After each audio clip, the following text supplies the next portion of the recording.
Hi there. So this is going to be a video about the U.S. History Regents Exam, specifically Part 2, the short essay question set 2. I like to call this either the reliability essay or the sourcing essay, so different teachers call it different things. In this video, I'm going to go over what Part 2 looks like. I'm going to try to answer the question of what is historical context. I'll try to define what they mean by reliability in the instructions for this, and talk about the different elements that they suggest that you write about for reliability. Let me move me up here. There I am. Okay. So the Regents is broken down into 3 parts. The first part is multiple choice questions. The third part is a civic literacy essay. I've got a different video on that.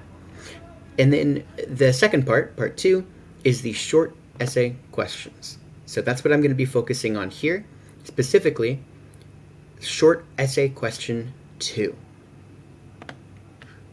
So for both of the short essay questions, you're going to want to try and spend 30 minutes on each, or an hour in total.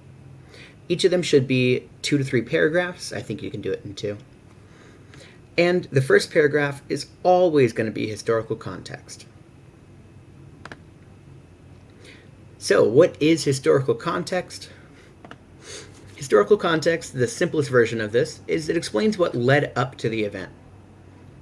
It's supposed to tell you about the time period, or maybe the topic, the conflict, whatever the topic is, whatever the historical development is.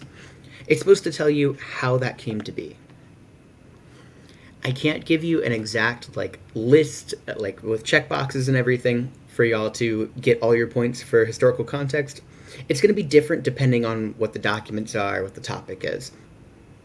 Sometimes your historical context might just be explaining about the era. Maybe the documents happened during the Gilded Age, so you should talk about what the Gilded Age was. Sometimes it's just about using the right key terms, or just whatever things you can remember. It's your chance to show off what you know about U.S. history. Another way to think about it is it's just a story leading up to the documents. The second part, or the second paragraph that you should write, is about the reliability of the document. Now, they want you to think about reliability as it exists on a spectrum, and that any document could be unreliable, somewhat reliable, very reliable, or anywhere in between any of these, right? So rather than just saying that a document is good or is bad, right, we know that all documents have some forms of bias. All sources could be reliable or unreliable, depending on what we're trying to use them for. So how can we judge the reliability of a source? The Regents folks have defined a few different elements that you can look at and write about in order to assess the reliability of the source. I'm going to go through 3 of them. They only want you to choose one. Just choose one. Please don't spend all your time writing on all 3 of them. But the options that you're given include point of view. So that's a question of who made the source. Right? Do we know who that individual is? Are they a historical figure that you know? Or maybe we just know something about them. Maybe we know something about their identity, right? It could be a racial, gender, or any other type of identity. It could also be about, if we know something about their beliefs. Maybe we know something about their experiences. And that could change our understanding of how reliable the source is. Now, another element is the audience, or the intended audience. Who was the source originally made for? And how does us knowing that, how does that change how we use a source? And then finally, we have purpose. Why did someone make this historical document? How does knowing that change how we use the document? I'm going to go over a few kind of silly examples, but hopefully we get the point. So, a question of point of view, right? Depending on who you're asking a question, they're going to answer it differently. So for example, if somebody were to ask me, right, how was class yesterday? Well, I'm always going to say, it's perfect, like every day. But I'm going to go ahead and bet you, and do not comment. Don't do it. But I'm going to bet you that my students might feel differently, right? So my point of view as a teacher is going to be different than the point of view of my students. People's identities and experiences change how they think about events. All right, so another element is going to be intended audience. Who was this document made for? This is going to come up especially when we're thinking about historical documents like letters. Maybe the letter was sent to one specific person versus a speech that was said to everybody. So, for example, if one of my students were to ask me, what are you up to this weekend? Well, I'm a professional, right? So I'm going to say I'm going to keep it vague, keep it light. Not much. However, maybe one of my friends is going to ask me the same question. What are you up to this weekend? My answer might change, right? I might be a bit more forthcoming. I might invite them along. Like, depending on my audience, what I say or what you can trust from it might change. Now, let's say my boss, the principal, it asks me what I'm up to this weekend. Once again, right, my answer might change.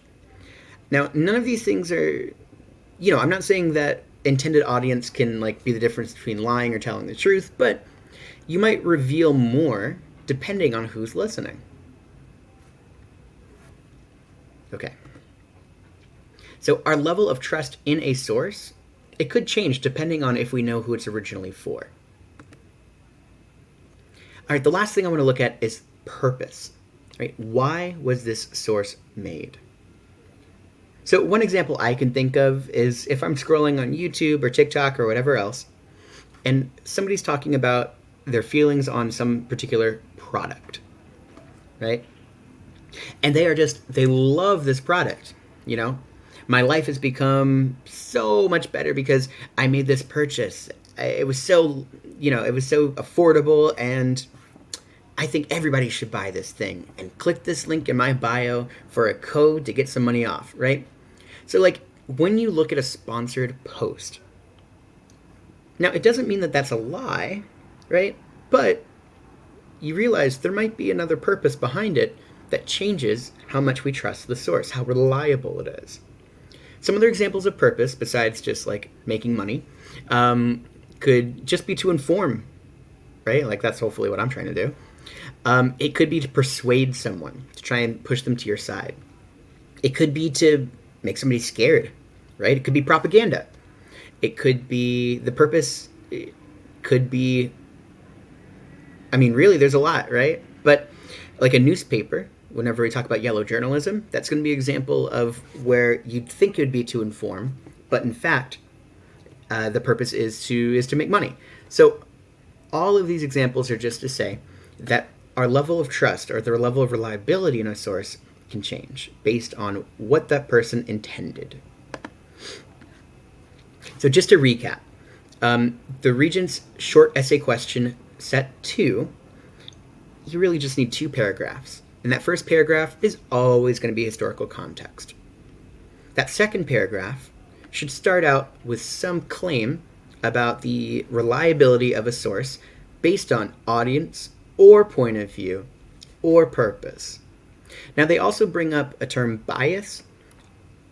I'm unable to figure out what the difference is between bias and any of these other things, right? I think all of these things are supposed to be implications of bias. If anything, bias is point of view. So, use that if you want, but I would suggest using one of these 3, audience, point of view, or purpose. My final tips for you. This is going to sound silly, but use the correct document. The document set includes 2 documents, but in the instructions, they'll tell you to only use one of them. So just do the sourcing for that. I'd also, and this goes for actually the entire test, look at the instructions before the test day. It should be pretty easy for you to find online the practice exams from last year or previous years. So look at the instructions before test day so that you're not confused by the wording. And then make sure that you make a claim in your second paragraph. I would suggest first sentence, second paragraph. Make a claim on the reliability.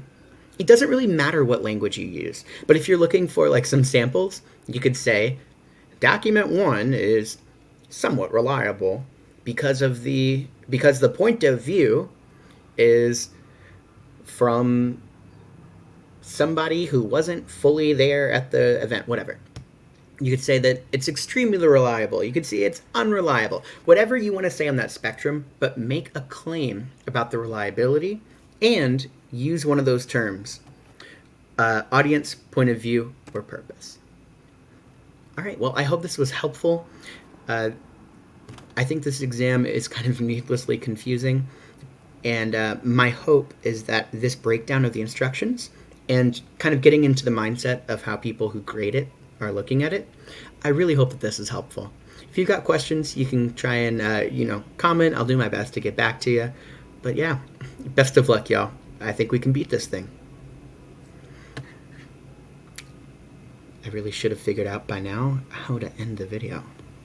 I think I pressed this button. Oh, Lord.